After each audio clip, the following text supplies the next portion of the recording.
Hi, everybody. This is Silvio Canto in Dallas, Texas on Tuesday, June the 3rd. And welcome to our commentary. It's humid and warm here in North Texas. I don't know what the temperature is, but it's humid and warm. That's all I can tell you. Well, I have some thoughts about this Senate reconciliation because I know there's a lot of frustration, and I share some of the frustration of some Republicans who want to see more cuts made. But here's the problem. Here's the problem. Reconciliation is a very specific process by which you can get something through the Senate with only 51 votes instead of the customary 60 votes. You can just get it with a simple majority. But you're limited to certain things. You can only talk about current revenue or debt limit. I mean, there's certain things that you can do and there's certain things you cannot do.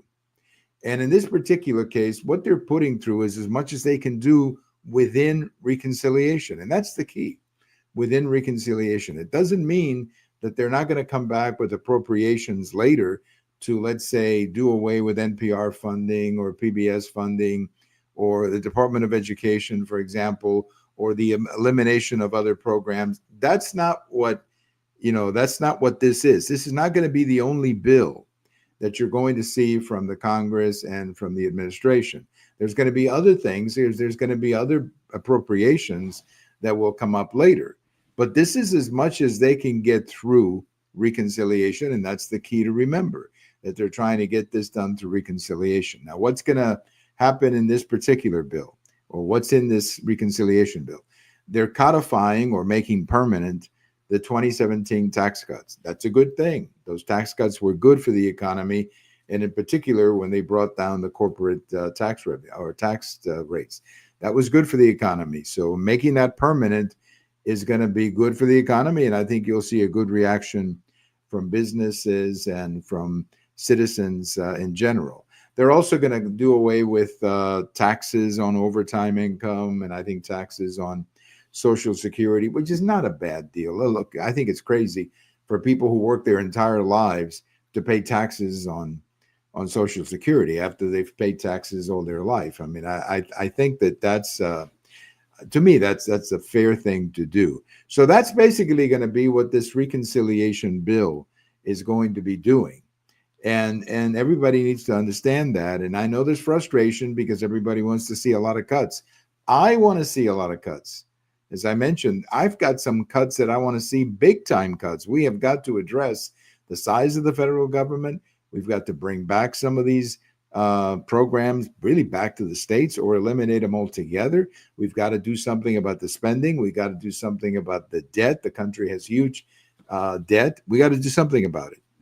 But you cannot do it through reconciliation. That's what everybody needs to understand, because you're limited through what you can do in reconciliation. So my suggestion to everybody is just everybody needs to relax. Just get this one done first. Get this one done first. And then there's going to be a lot more. I understand, for example, from the speaker that they already have a package of cuts, of the cuts that Elon Musk had been working on, that they're already going to be putting forward the cuts that eliminate NPR and PBS funding. That's all coming. That's all coming.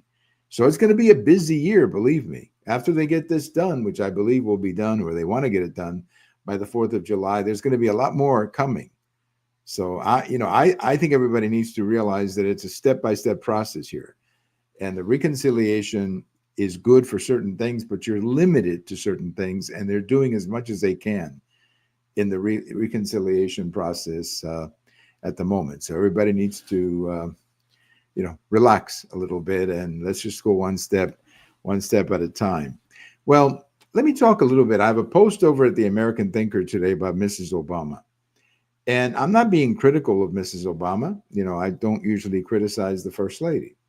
But I am suggesting to her that she needs to stay away from politics, that political podcast or political commentary is not a good thing. Now, it's one thing during the election or the campaign, fine. If she wants to be active in that, that's fine. But it's quite another thing when you're outside of a political campaign or the convention or something like that.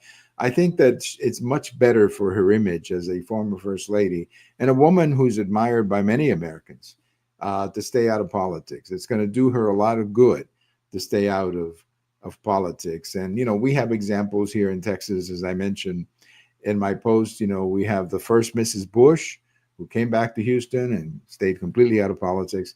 And then you have the other one, of course, Laura Bush, who lives here in the Dallas area with George W. And she doesn't do any politics. I mean, you're never going to see Laura Bush doing an interview on anything political. Now, she's very active at the university, SMU. That's where George W. Bush's library is. She's very active there. Well, she's a graduate of SMU as well. Well, she's very busy there doing all kinds of things there. She's very active in this campaign of helping women in the Middle East, empowering women in Afghanistan. That was a campaign that she was involved in. But that's not political. That's not partisan. So my suggestion to Mrs. Obama is stay away from politics. It's not going to help you. If you become a partisan person, that's not going to help you, particularly as a former first lady. Well, let's talk a little bit about what's happening in Boulder, Colorado, where I think you're seeing the collapse, or maybe I should put it this way: you're seeing what happens when you don't enforce immigration laws. When a person can come to the United States on a visa, tourist visa, overstay that visa, nothing happens. Apparently, there's no follow-up. Nobody goes to their home and knocks on the door and says, "Hey, what happened? Your visa has expired. What are you going to do?" Nobody did that, apparently. And then, to make matters almost hysterical and idiotic, the guy goes out and gets a work permit. So a guy who is here overstaying his visa gets a work permit as well as a driver's license. I mean, that's crazy. That is just absolutely crazy. And that is how you get into this kind of a situation where you have people like this in the United States. And look, I don't know how many people like him are in the country, but there's got to be more than one. And my biggest fear has always been when we opened these borders, my fear had always been exactly that people like him are going to be coming into the country and engaging, honestly, in even more sinister behavior. I mean, what he did was horrible, but, there could be people planning to do something even worse than that. And that's what I believe, we have to have a very, I think Trump is doing it. I mean, I think Trump administration is taking a very serious look at immigration. But we're going to have to just basically shut the door on asylum here for about 6 months and say, we're not doing any more asylum. We're not doing any more coming into the United States other than very specific situations, maybe a tourist or something like that. But we're going to really oversee who is here on a tourist visa. And the message has to go out very clearly that if your visa has expired, you better get over to the immigration department or the office of immigration and check it out. Now, normally, like this case, this fellow in Boulder, and I wrote this down, so I want to make sure I get the right dates. He got his visa, his tourist visa, in August of 2022. It expired in February of 2023. And then I guess in July, he got a driver's license of 24. He got a driver's license, and somewhere in between, he got a work permit. So a guy who was in the country violating his tourist visa was able to get a work permit and was able to get a driver's license. That is insane, but that is how you get these situations. Okay, obviously, most people are not going to engage in this kind of behavior. I know that. But you're running the risk that the ones you're afraid of are going to be running around like this guy was. So we've got to tighten it up. I mean, I'm sorry, but we have to tighten it up. We've got to basically say, hey, we got to shut this down until we are comfortable that we've got everything under control, until we are comfortable that people who are overstaying their visas have been contacted, have been deported if necessary. Otherwise, we're just going to have more of these cases. I mean, we're just going to have more of these cases. And speaking of uncontrolled immigration, I have a post coming out Wednesday about what is happening in one specific city in Europe, and that's the city of Brussels. At one time, one of the loveliest cities in Europe. I'm sure it still is in many ways, but the city is falling apart. The uncontrolled immigration, people coming in, the incredibly high number of people. in that city who were born outside of the United States.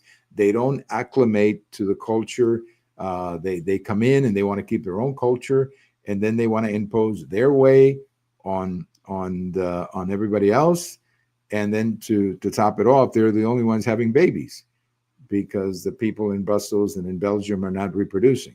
So you have this terrible situation, and in many ways, that should be like our ghost of the future. Remember that movie or that book, A Christmas Carol, where Scrooge had three visitors, the past, the present, and the future. And the ghost from the future said, "This doesn't have to happen. I'm just giving you an idea of what could happen, but it doesn't have to happen." And we're going to have to make sure that none of this, like this, what we're seeing in Brussels and what we're seeing in many of these European cities, is going to happen in the United States. Because if we don't watch it, we are literally headed in that direction, because we've lost control of our immigration, which is what happens when you don't enforce immigration laws. Everybody knows I came here with my parents when I was 12 years old. We came here from Cuba. And as I've mentioned many times, I was very fortunate that I had a chance to grow up in the United States. I love the United States, but we have to have immigration laws. We have to have controls, because if we don't have controls, what happens is this chaos that we're seeing in Boulder, and the chaos that we're seeing in cities like Brussels in Europe. I mean, just absolute madness, what is happening. One of the nicest things about the spring and the early summer is the fact that we get to recall the Joe DiMaggio batting streak of 1941. Of course, as a baseball fan, I love that particular history of baseball. And it was on this day in 1941 that Joe DiMaggio got to number 20 on his way to number 56. Remember, he had 56 consecutive games where he got a hit. Well, today we remember number 20 that happened on June the 3rd, 1941. So if you don't mind, from time to time, I'll inject some Joe DiMaggio moments of that incredible streak where he got a base hit in 56 consecutive games. Just to give you an idea of how amazing that is, number 2 in that list is Pete Rose, the late Pete Rose. He's at 44. 44, and there's a tremendous difference between 44 and 56. So Joe DiMaggio, we remember the great Joe today and that streak from 1941. Thank you for listening. This is Silvio Canto in Dallas, and we'll talk to you later. Bye-bye, everybody.